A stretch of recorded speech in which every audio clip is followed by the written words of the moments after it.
السلام علیکم ناظرین، میرا نام ہے سہیل احمد اور آپ دیکھ رہے ہیں ہمارا YouTube channel all in one. Video دیکھنے کے ساتھ ساتھ ہمارے YouTube channel all in one کو لائک، کمنٹ، شیئر اور سبسکرائب کرنا نہ بھولیں۔ ناظرین، جیسے کہ آپ تمام لوگ ہی جانتے ہیں کہ رمضان کا بابرکت مہینہ اپنی پوری رحمتوں، برکتوں، مسرتوں اور سعادتوں کے ساتھ بہت جلد ہم پر سایہ فگن ہونے والا ہے۔ اس بابرکت مہینے میں نیکیوں کو 1 گنا سے 700 گنا تک بڑھا دیا جاتا ہے، جہنم کے دروازے بند کر دیے جاتے ہیں، شیاطین اس مبارک مہینے میں قید کر لیے جاتے ہیں۔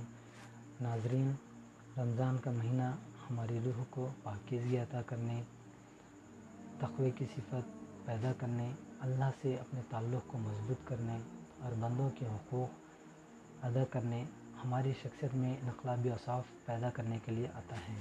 حدیث مبارکہ ہے بخاری شریف کی، حضرت ابو ہریرہ رضی اللہ عنہ سے روایت ہے کہ رسول اللہ صلی اللہ علیہ وسلم نے فرمایا، جو شخص رمضان کے روزے ایمان اور احتساب کے ساتھ رکھے، اس کے سب پچھلے گناہ معاف کر دیے جائیں گے، اور اسی طرح جو رمضان میں ایمان اور احتساب کے ساتھ راتوں میں عبادت کے لیے کھڑا ہوگا، اس کے بھی پچھلے گناہ معاف کر دیے جائیں گے، اور اسی طرح جو شب قدر میں ایمان اور احتساب کے ساتھ قیام کرے گا، اس کے بھی سب پچھلے گناہ معاف کر دیے جائیں گے۔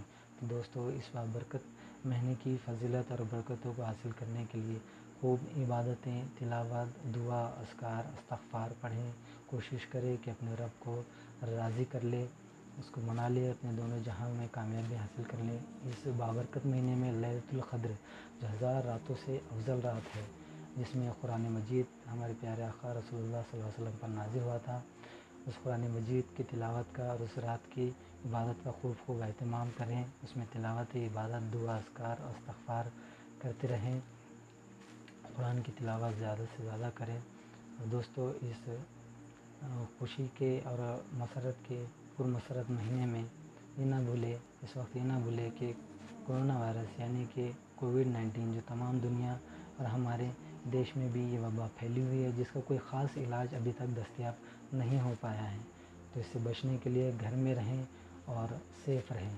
ساتھ ہی ساتھ ان ضرورت مندوں، آس پڑوس کے اور اطراف کے لوگوں کا بھی اپنے خوشی میں ان کو بھی شامل کریں، ان تک اپنے ڈونیشنز پہنچائیں، ان تک اپنی مدد پہنچائیں۔ ڈونیشنز پہنچانے کے لیے آپ جماعت اسلامی ہند جالنا کے بینک میں اپنے ڈونیشنز ٹرانسفر کر سکتے ہیں، جس کی ڈیٹیل ویڈیو ڈسکرپشن میں دی جا چکی ہے۔ آپ کے ڈونیشنز کو ہم راشن کٹ کی شکل میں بلا لحاظ مذہب و ملت ان تمام ضرورت مندوں تک راشن کٹ کی شکل میں پہنچائیں گے، ان تک آپ کی مدد کو، آپ کی خوشیوں کو ان تک پہنچائیں گے۔ دوستو، رسول اللہ صلی اللہ علیہ وسلم نے فرمایا، وہ شخص مومن نہیں، آپ صلی اللہ علیہ وسلم نے فرمایا کہ وہ شخص مومن نہیں جو خود تو پیٹ بھر کر کھائے مگر اس کا پڑوسی بھوکا ہو۔ دوستو، آپ سے گزارش ہے کہ اپنے ڈونیشنز ضرور ہم تک پہنچائیں۔ اللہ تعالیٰ سے دعا ہے کہ اللہ تعالیٰ مجھے، آپ کو اور ہم تمام کو تقویٰ اور پرہیزگاری کی روش اختیار کرنے کی توفیق عطا کرے۔ خدا حافظ۔